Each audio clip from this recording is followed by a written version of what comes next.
Hello friends, நாம் இந்த வீடியோவில் என்ன பார்க்க போகிறோம்னா மே 7ஆம் தேதியிலேருந்து மே 31ஆம் தேதி வரைக்கும் உள்ள வானிலை தகவலை பார்க்க போகிறோம். வங்கக்கடலில் இலங்கை அருகே ஒரு காற்று சுழற்சி ஒன்று உருவாக போகுது. இந்த காற்று சுழற்சி மே 7ஆம் தேதியிலிருந்து படிப்படியாக காற்றழுத்த தாழ்வு பகுதியாக மாறப்போகுது.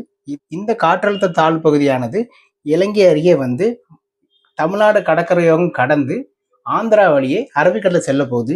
இதனால மே 7ஆம் தேதியிலிருந்து மே 18ஆம் தேதி வரைக்கும் உள்ள இடைப்பட்ட தேதிகளில் தமிழ்நாட்டில் மிதமான மழை, சில இடங்கள்ல கனமழை பெய்யும், ஒரு சில இடங்கள்ல மிக கனமழையும் பெய்யும். இந்த காற்றழுத்த தாழ்வு பகுதியால நமக்கு திருநெல்வேலி, கன்னியாகுமரி, தென்காசி, தூத்துக்குடி, விருதுநகர், ராமநாதபுரம், சிவகங்கை, மதுரை, தேனி, திண்டுக்கல், புதுக்கோட்டை, தஞ்சாவூர், திருவாரூர், நாகப்பட்டினம், அரியலூர், பெரம்பலூர், கடலூர், மயிலாடுதுறை, புதுச்சேரி ஆகிய பகுதிகளில் நமக்கு கனமழை, சில இடங்களில் மிக கனமழையும் பெய்யும்.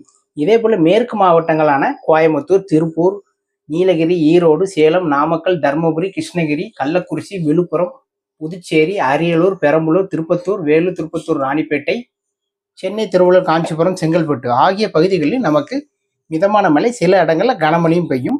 பொதுவாக இந்த காற்றழுத்த தாழ்வு பகுதியால் நமக்கு கடலோர மாவட்டங்களில் தான் அதிகமான மழை கிடைக்க போகுது. இந்த காற்றழுத்த தாழ்வு பகுதியால் தமிழ்நாட்டில் வெப்பம் வந்து குறைவாக காணப்படும். சில இடங்கள்ல வான மேகமூட்டமாக இருக்கும்.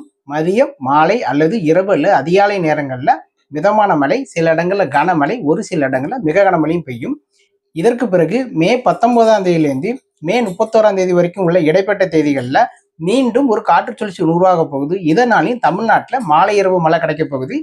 அதாவது இந்த வருடம் தென்மேற்கு பருவமழையானது கேரளா பகுதிகளில் மே 27ஆம் தேதி தொடங்க போகுது. தென்மேற்கு பருவமழையானது கேரளா மற்றும் தமிழ்நாட்டில் சராசரிக்கு அதிகமாகவே தென்மேற்கு பருவமழை காணப்படும்.